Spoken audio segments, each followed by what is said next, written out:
Assalamualaikum warahmatullahi wabarakatuh.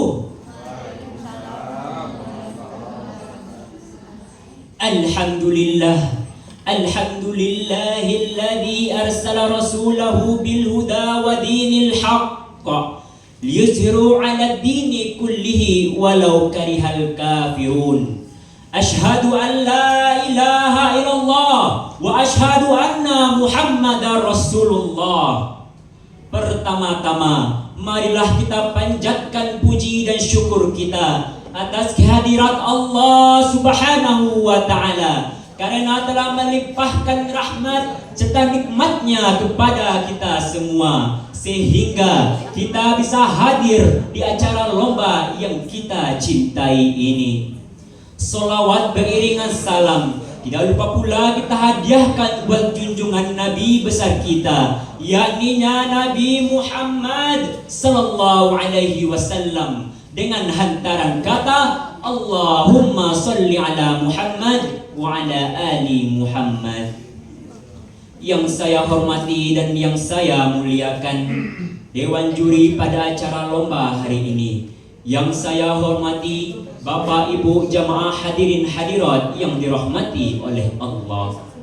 Baiklah, izinkanlah saya untuk menyampaikan suatu tausiah singkat yang berjudul Al-Quran sebagai pedoman hidup.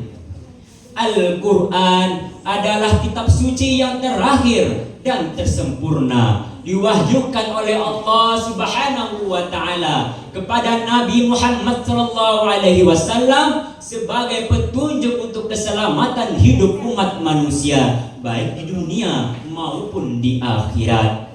Wahyu tersebut diturunkan oleh Allah Subhanahu wa ta'ala ke dalam hati yang suci, sesuai dengan firman Allah dalam surat Asy-Syu'ara ayat 193 sampai 194.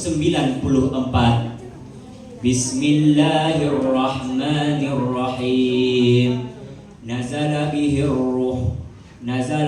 ruhul amin ala qalbika litakuna minal munzirin, yang artinya Al-Quran dibawa oleh Ruhul Amin ke dalam hatimu Muhammad, agar kamu menjadi salah seorang di antara orang-orang yang dapat memberi peringatan.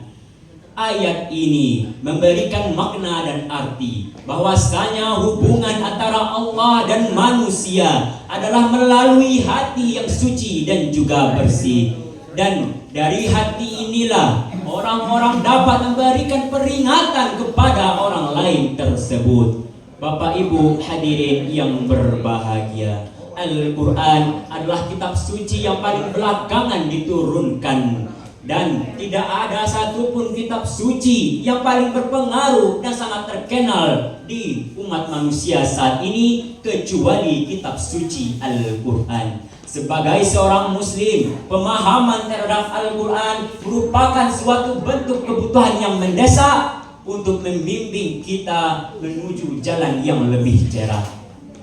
Bagi seorang sosiolog misalnya, pemahaman terhadap Al-Quran merupakan suatu bentuk kebutuhan yang sangat penting, mengingat jejak sejarah yang ditimbulkan oleh Al-Quran. Sampai saat ini, Al-Quran sudah banyak dijadikan dalam berbagai ilmu pengetahuan, sudah banyak dijadikan dan sudah banyak dipahami oleh berbagai ilmu pengetahuan saat ini juga. Walaupun demikian, kebutuhan seorang muslim terhadap Al-Quran dan pemahamannya adalah karena Al-Quran merupakan prinsip dasar agama, prinsip iman, serta pemikiran yang dapat memberikan arti, dorongan, dan juga semangat dalam hidup ini.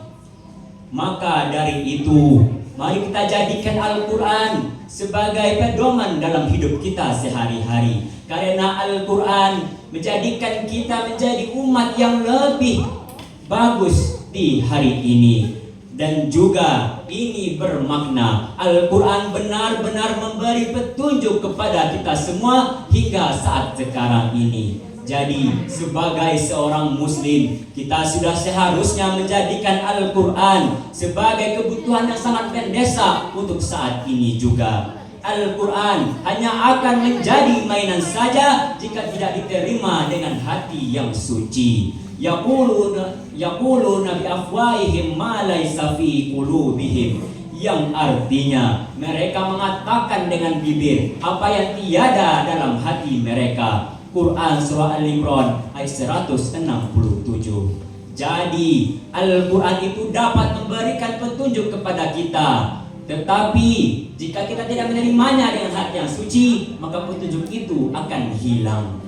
Menurut ajaran Al-Quran, keberadaan iman, takwa, hidayah terletaknya di dalam hati. Demikian juga pengetahuan tertinggi yaitu wahyu juga terletak di dalam hati ini. Maka dari itu, Bapak Ibu hadirin hadirat yang berbahagia, seluruh kebaikan yang kita lakukan saat ini merupakan suatu bentuk yang ditimbulkan dari hati yang suci dan juga tulus, seperti rahmah, toleran, kedamaian dan juga ketenangan. Sebaliknya, di hati ini juga terdapat kebohongan, kegoncangan, kegelisahan dan lain sebagainya. Maka dari itu, yang perlu kita ingat adalah sifat yang baik itu muncul dari hati yang sehat, sedangkan sifat yang buruk muncul dari hati yang penuh penyakit. Fi qulubihim maradun fazadahumullahu marada wa lahum adzabun alimun bima kanu yakdzibun, yang artinya dalam hati mereka terdapat penyakit, lalu Allah menambah penyakit itu dan mereka akan dapat azab yang pedih dari Allah dengan apa yang telah mereka dustakan. Quran surah Al-Baqarah ayat 10.